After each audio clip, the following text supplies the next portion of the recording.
শুধু একটা কথাই আপনাদের কাছে আজকে গঙ্গা মায়ের কাছে প্রার্থনা করব যে মা যেন আমাদের এই সনাতন ধর্ম এবং হিন্দুদেরকে মা যেন রক্ষা করেন।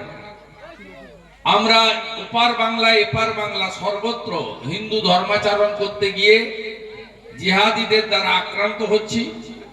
বাংলাদেশে একজন বৈষ্ণব প্রভু চিন্ময় কৃষ্ণ দাস প্রভুকে অন্যায়ভাবে গ্রেফতার করে রাখা হয়েছে, 600 মন্দির ভাঙা হয়েছে। এটা হিন্দুদের এবং সনাতনের ক্ষেত্রে আমরা মনে করি সুখকর নয়।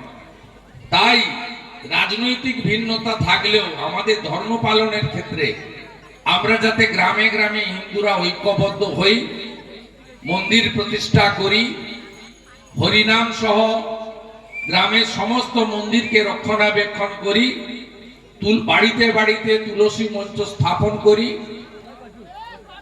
আমরা গীতা পাঠের অভ্যাস ফিরিয়ে আনি, রামায়ণ মহাভারত পড়ার অভ্যাস আমাদের ছেলে মেয়েদেরকে তৈরি করি, শাঁখ বাজানো, দীপদান, একাদশী, পূর্ণিমা, অমাবস্যা পালন ইত্যাদিও যাতে আমাদের যে পুরনো সনাতনী হাজার হাজার বছরের ঐতিহ্য এটা ফিরে আসে, এটাই প্রার্থনা আজকে গঙ্গা মাতার কাছে করব।